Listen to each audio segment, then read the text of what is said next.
सबको मेरा नमस्कार। आज का जो हमारा विषय रहेगा राष्ट्रीय शिक्षा नीति 2020, जिसके तहत आज का जो हमारा टॉपिक रहेगा वो रहेगा प्रौढ़ शिक्षा और जीवन पर्यंत सीखना। तो चलते हैं आज के टॉपिक की तरफ।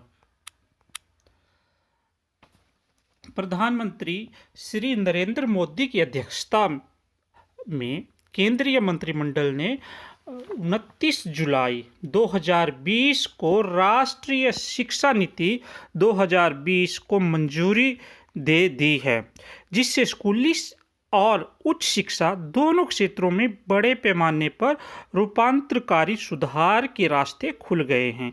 यह 21वीं सदी की पहली शिक्षा नीति है और 34 साल पुरानी राष्ट्रीय शिक्षा नीति 1986 की जगह लेगी। सबके लिए आसान पहुंच, इक्विटी, गुणवत्ता, वहनीयता और जवाबदेही के आधारभूत स्तंभों पर निर्मित नई शिक्षा नीति सतत विकास के लिए एजेंडा 2030 के अनुकूल है और इसका उद्देश्य 21वीं सदी की ज़रूरतों के अनुकूल स्कूल और कॉलेज की शिक्षा को अधिक समग्र, लचीला बनाते हुए भारत को एक ज्ञान आधारित जीवंत समाज और ज्ञान की वैश्विक महाशक्ति में बदलना और प्रत्येक छात्र में निहित अद्वितीय क्षमताओं को सामने लाना है।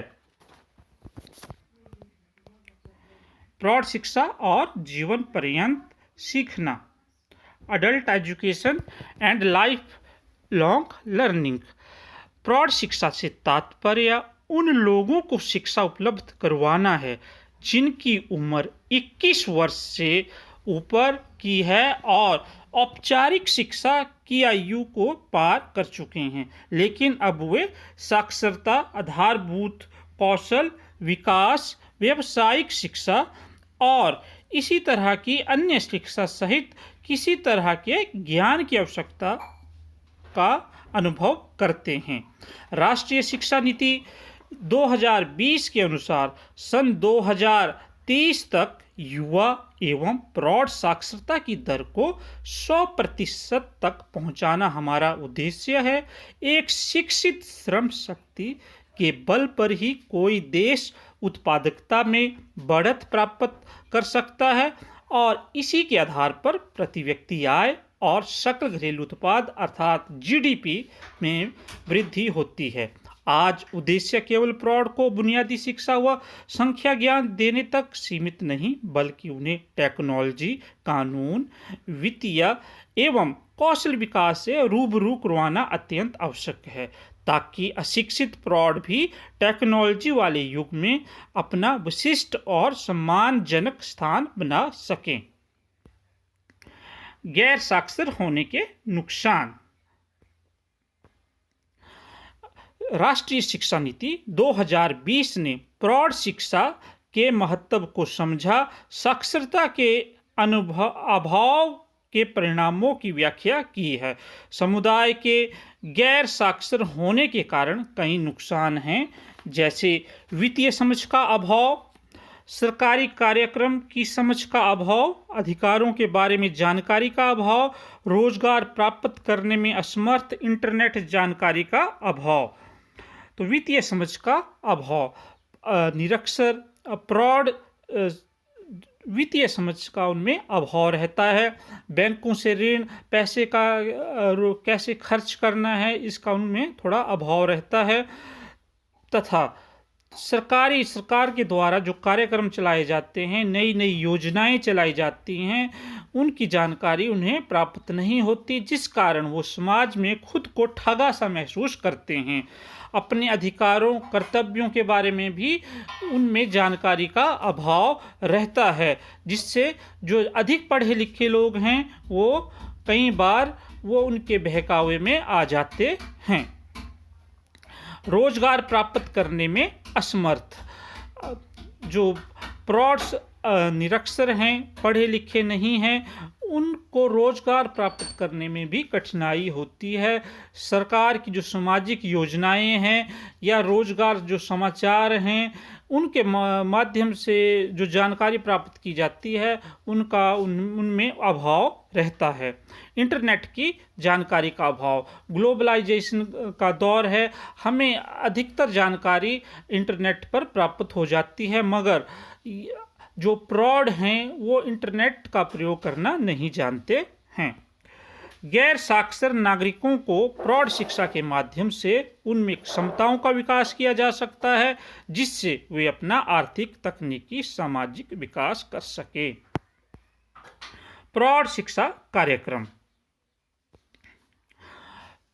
ये बात सही है कि प्रौढ़ शिक्षा कार्यक्रम नई शिक्षा नीति 2020 है, राष्ट्रीय शिक्षा नीति 2020, इससे पहले भी चलाए जा चुके हैं, जिनमें से हैं प्रौढ़ शिक्षा के माध्यम से केवल बुनियादी शिक्षा देना नहीं, अपितु प्रौढ़ शिक्षा के माध्यम से टेक्नोलॉजी, इंटरनेट, प्रौद्योगिकी का ज्ञान देना भी है। प्रौढ़ शिक्षा को बढ़ावा देने के उद्देश्य से आज़ादी के पश्चात अनेक कार्यक्रम शुरू किए गए, जिनमें सबसे प्रमुख राष्ट्रीय साक्षरता मिशन है। राष्ट्रीय साक्षरता मिशन की शुरुआत सन 1988 में हुई थी। इसका लक्ष्य 2007 तक प्रौढ़ शिक्षा के अंतर्गत 75% प्रौढ़ों को साक्षर करना था। इसके अतिरिक्त 2009 में साक्षर भारत कार्यक्रम की शुरुआत हुई। राष्ट्रीय शिक्षा नीति 2020 का लक्ष्य वर्ष 2030 तक 100% युवा और प्रौढ़ साक्षरता को प्राप्त करना है। प्रौढ़ पाठ्यचर्या, अडल्ट करिकुलम, राष्ट्रीय साक्षरता नीति NEP 2020 के अंतर्गत NCERT के एक नए और सुसमर्थित घटक संगठन द्वारा एक उत्कृष्ट प्रौढ़ शिक्षण पाठ्यचर्या ढांचा विकसित किया जाएगा, जो प्रौढ़ शिक्षा के लिए समर्थित हो। पाठ्यचर्यात्मक ढांचे में कम से कम निम्न 5 प्रकार के कार्यक्रम शामिल होंगे, जिसमें बुनियादी साक्षरता और संख्या ज्ञान, वित्तीय साक्षरता, डिजिटल साक्षरता, व्यावसायिक कौशल, स्वास्थ्य संबंधी जागरूकता, शिशु पालन एवं शिक्षा और परिवार कल्याण, बुनियादी शिक्षा, प्रारंभिक, माध्यमिक एवं उच्चतर माध्यमिक स्तर के समकक्ष, सतत शिक्षा जैसे कला, विज्ञान, तकनीक, संस्कृति, खेल, मनोरंजन आदि के अलावा स्थानीय शिक्षार्थियों की रुचि अथवा लाभ की दृष्टि से अन्य विषय, उदाहरण के लिए महत्वपूर्ण जीवन कौशल पर अधिक उन्नत सामग्री पर प्रौढ़ शिक्षा कोर्स, व्यावसायिक कौशल का विकास, जिसके माध्यम से स्थानीय रोजगार प्राप्ति को मद्देनजर रखा जाएगा। प्रौढ़ शिक्षा हेतु बुनियादी ढांचों का विकास, राष्ट्रीय शिक्षा नीति 2020 के तहत प्रौढ़ शिक्षा हेतु बुनियादी ढांचों का विकास किया जाएगा। इस दिशा में निम्न कदम उठाए जाएंगे। स्कूल समय के बाद और सप्ताह के अंत पर प्रौढ़ शिक्षा हेतु स्कूल परिसरों का उपयोग, पुस्तकालयों की व्यवस्था और पुस्तकालय ICT से सुसज्जित होंगे। प्रौढ़ शिक्षा केंद्र व प्रशिक्षक, सार्वजनिक संस्थाओं के भीतर प्रौढ़ शिक्षा केंद्रों को शामिल किया जाएगा।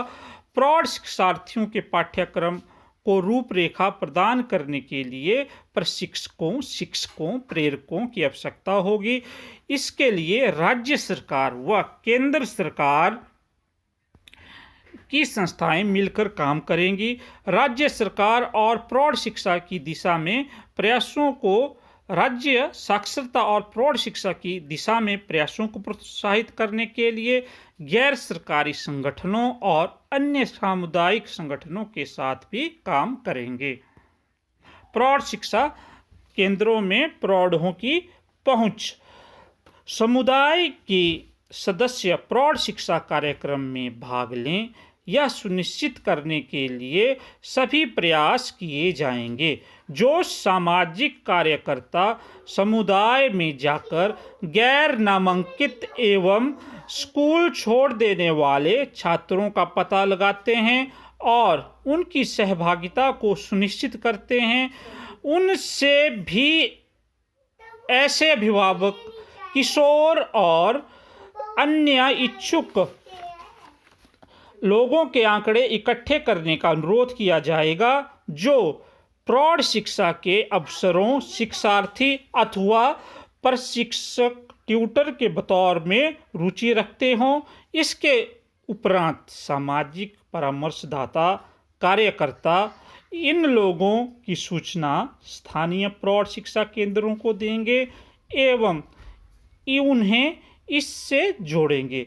विज्ञापनों और घोषणाओं और गैर सरकारी संगठनों और अन्य संगठनों की विधियों एवं विभिन्न पहलकदमियों के माध्यम से भी प्रौढ़ शिक्षा के अवसरों का व्यापक प्रचार किया जाएगा। पढ़ने की आदत व पुस्तकालय।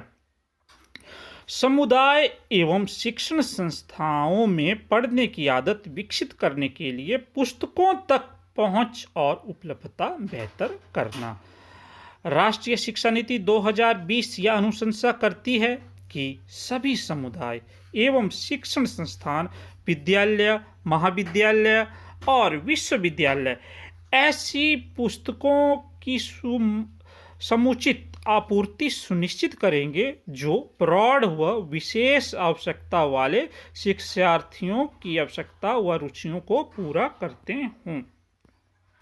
पुस्तकों की पहुंच ग्रामीण, दूर दराज के क्षेत्रों तक संभव हो तथा पुस्तकों का मूल्य सभी के खरीद सकने के सामर्थ्य के अंदर हो।